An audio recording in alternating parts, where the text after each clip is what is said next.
তো অনেকদিন পর আসছে, রৌদ্র উঠেছে। আর দেখো সোফা এখান থেকে এই অবধি বই ছড়ানো। আমি এখন গুছাবো না, ও বেরিয়ে গেলে তারপরে।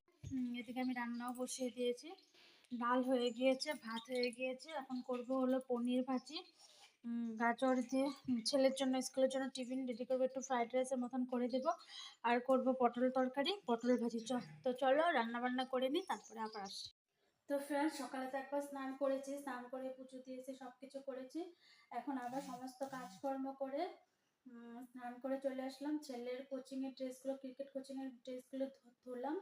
ওরা যাবে হলো খাওয়া দাওয়া করে দাঁতের ডাক্তারের কাছে। ছেলে দাঁতের উপরে ক্লিপ লাগানো আছে, ওইটা এক্সরে করাতে হবে। তো গুড ইভিনিং এভরিওয়ান। দেখো ওরা এক্সরে করে চলে এসেছে। আমরা এখন আজকে তাড়াতাড়ি জলদি চা খেয়ে নিচ্ছি। বাইরে এখনো আলো, সন্ধ্যা না হতে কিন্তু আমরা চা খাই না। আমার আজকে এক জায়গায় যাওয়ার আছে, তার জন্য তাড়াতাড়ি করে চা খেয়ে নিচ্ছি। তো চলো চা খেয়ে নিই। তো ফ্রেন্ডস, আমি যাবো হলো এখন এক জায়গায়। তো তোমরা দেখো, আমি এই শাড়িটা আজকে পরে নিলাম। এই শাড়িটা আমাকে পয়লা বৈশাখে দিয়েছিল, তো পয়লা বৈশাখে পরেছি, আবার আজকে পরলাম। চলো ঘুরে আসি, ঘুরে এসে আবার দেখা।